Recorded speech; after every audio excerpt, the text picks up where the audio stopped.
자, 삼성 신형폰 또 어떤 문제 있습니까? 삼성이 세계 최초의 스마트폰 기능이라고 홍보하는 심박수 측정 기능에 대한 논란입니다. 기존 정부 규정대로라면 의료기기가 아닌 전자제품에 심박 측정 기능을 넣는 건 불법입니다. 식품의약품안전처가 갤럭시 S5 출시를 위해서 규정 개정까지 했다는 비판입니다. 김지혜 PD가 취재했습니다. 지난 2월 말 삼성전자는 스페인 바르셀로나에서 개최한 행사를 통해 갤럭시 5S 등 자사 신제품을 공개했습니다.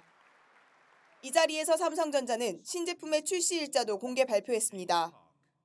On April 11th, we will release these incredible devices in nearly 150 countries. 하지만 삼성의 공식 발표와는 달리 우리나라에서는 지난달 27일부터 갤럭시 S5를 구입할 수 있었습니다. SK텔레콤이 자사의 영업정지 기간에 갤럭시 S5가 출시되는 것을 피하기 위해 조기 판매를 시작했기 때문입니다. 삼성전자는 SK텔레콤이 판매를 시작하기 하루 전까지도 조기 출시는 없다고 못 박았지만 SK텔레콤의 유감을 표하는 데 그쳤습니다. 약속을 지키지 못할 경우 삼성전자가 입을 타격에도 불구하고 삼성이 불이익 조치를 취하지 않아 IT 업계를 중심으로 두 기업이 사전 조율을 했다는 분석이 나왔습니다. 한편 이날 SK텔레콤이 판매를 개시한 갤럭시 S5는 삼성전자가 광고했던 주요 기능 가운데 하나인 심박 센서를 사용할 수 없는 상태였습니다. 심장 박동수를 측정하는 기능이 비활성화된 채 판매된 이유는 의료기기 품목 및 품목별 등급에 관한 규정 때문. 최근까지 심장 박동을 측정할 수 있는 모든 기기는 의료기기로 분류돼 생산, 판매 시에 별도의 허가를 받아야 했습니다.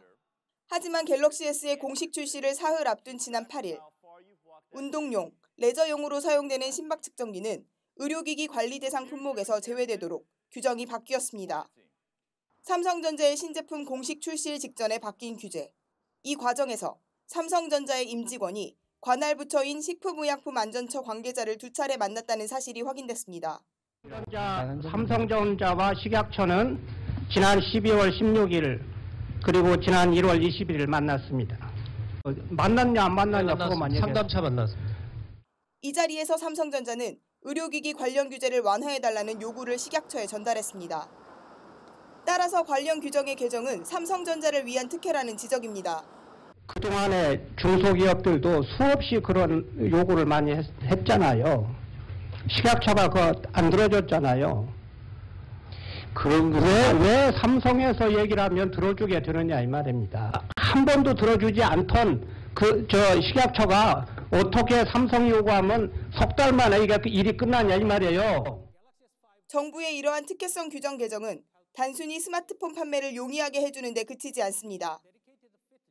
갤럭시 S5에 의료 기능이 탑재된 점, 삼성전자가 원격 진료 도입의 최대 수혜 기업으로 꼽힌다는 점, 삼성전자가 지난 몇 년 동안 원격 의료 사업을 준비해 왔다는 점에서 정부가 대기업이 바라는 원격 의료를 강력히 추진하겠다는 의지도 읽힙니다.